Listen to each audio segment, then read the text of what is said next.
Viltrox was founded in 2009 and provide great quality equipment for the budget end of the market. And I thought I'd pick myself up one of these lenses. This is a 28mm fixed focal, fixed f-stop lens. Look, it's tiny. It's a little itty bitty pancake lens. I've bought this lens because I like what these can do on various cameras. 28mm, this is a full frame focal length, but what will it do on an APS-C sensor camera? Well, let's find out. Let's talk about chip.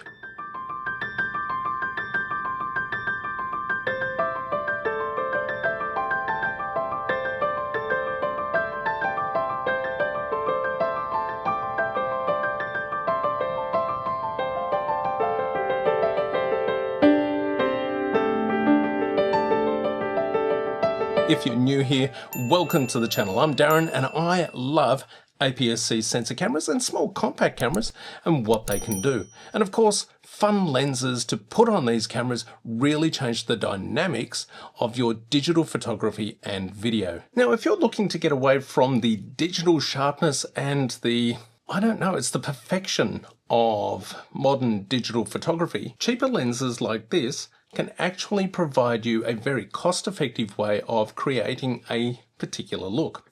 And with this being such a small lens, I thought, why not put it onto my APS-C sensor camera? And I've been really pleased with the results. Look, it's not perfect. I'm not going to lie. It is not perfect. It does focus hunt. Look at the size of that. On my Sony ZV-E10, this will now slip right into my pocket. And the good thing is, I don't have to worry about things like a lens cap. And this lens is for people who really don't take themselves seriously. It's fun. There's an included lens cap in there. How cool is that? This lens is so small, it does not have a focus ring. So the only way to focus is by wire. And you must do that with the autofocus built into your camera. 28mm on a full frame camera, this equates to around 44 on an APS-C sensor camera like my Sony ZV-E10. Plus, it has a fixed f-stop at 4.5. Now, one thing you don't have to worry about with putting a full frame lens onto a crop sensor camera is vignetting, because you're getting more of the juicy part of the image, that central part of the image, covering your sensor. You can't put an APS-C only lens on a full frame camera, but you can put a full frame lens on an APS-C sensor camera. Let me explain. A full frame sensor is 36mm by 24, and we can use a full frame image or a full frame lens, and the image circle is 43.3mm, so we have plenty of the image circle covering that sensor. With an APS-C sensor being 25. Let's just put that to the front, 25.1 times 16.7, we have plenty of the APS-C image circle covering that sensor. But if we have the APS-C image circle for a full frame lens, a full frame censored camera, we don't have enough of the image to cover that sensor. But we can take an APS-C sensor camera and we can put a full frame lens onto that camera because we have so much of the image available for that sensor. And that's how we get the 1.6 times crop factor. So can you put a full frame sensor camera lens onto a crop sensor camera? Well, the answer is yes.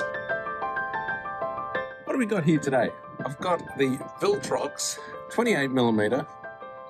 It's an f4.5 lens.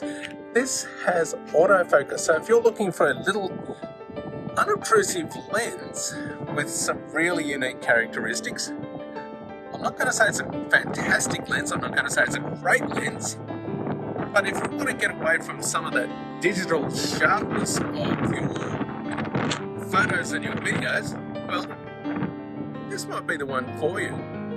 Look how compact it is. It's tiny, and I've got it sitting here on the Sony ZV-E10. We're at Cape Nelson. We've got the lighthouse here. Let's see what we can capture.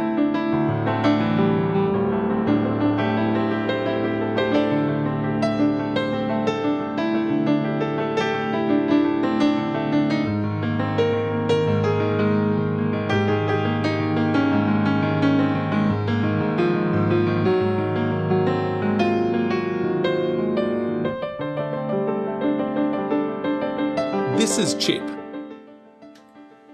and this is a full frame sensor camera lens on an APS-C sensor body, the Sony ZV-E10 and the 28mm chip lens by Viltrox.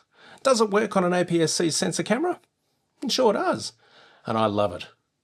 And this lens has some great features.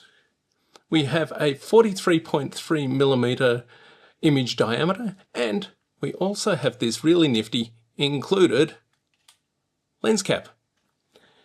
There is no focus ring, so you need to focus automatically on the camera. There's no image stabilization.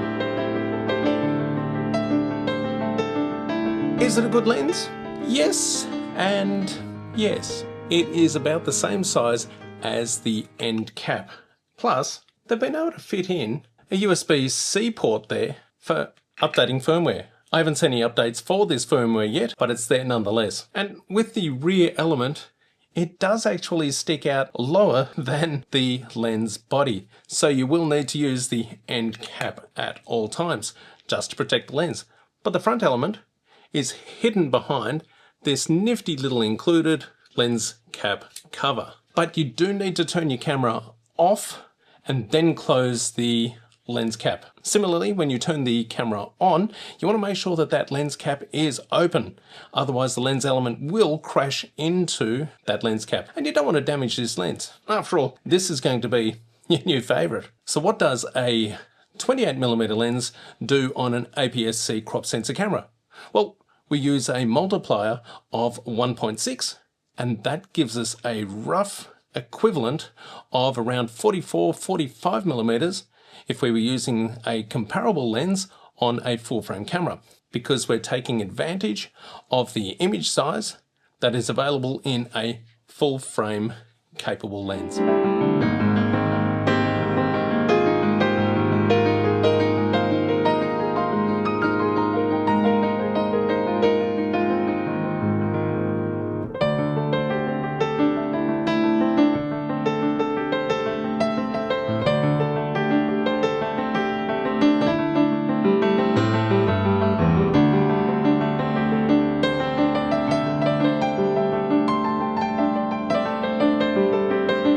This pancake lens on the Sony ZV-E10 makes it like a little pocket beast. The Sony ZV-1 and the Sony ZV-E10. This you can't change lenses on, but now with this little pancake lens, I can put this in my pocket. And some of the features of this lens, I love how it produces images that kind of look like a disposable camera. It's kind of a weird thing to say with our digital perfection of these lenses and cameras today. But sometimes it's the imperfections that really make a photograph or an image really stand out. Think about old style film grain and vignetting and those color casts that you would see on older lenses. With this lens being so small and, well, not the fastest lens, you're not going to be able to achieve bokeh, that dreamy, creamy, blurred background that everybody desires. You can do it with the defocus background button on your camera, but you're going to find it very difficult, near impossible, to produce that background separation. But what it lacks in that area, it makes up for in other areas. Look at the compact size. And this lens kind of brings you back to the yesteryear of photo and videography. These days, everything is so crystal sharp and clear with their anti-reflective coatings and tack-sharp zoom and focus. This lens's shortcomings can be seen as its strong points. And Chip is a prime lens. There is no zoom function on this whatsoever. So you get the 28mm, well, that's the 44-45mm on the crop sensor camera. And at $99, it's definitely worth giving it a go. Now, one thing I did find is it does hunt for focus, and it did this quite a bit when I was out and about down at Portland. Now, Viltrox, if you are watching, I would love to see an APS-C or crop sensor version of this lens. Could it be done? I think it could be. it would make for a fun little lens to use on a crop sensor camera. I've enjoyed it on this camera, and it will be a fun focal length to really play around with on an APS-C sensor camera. Now, if you're the kind of shooter that loves playing around with lenses, I've just thrown up on screen here a couple of videos for replacing your kit lens on your APS-C sensor camera. It's fun using different lenses on these small body cameras to really create interesting and unique effects. I'll see you over there.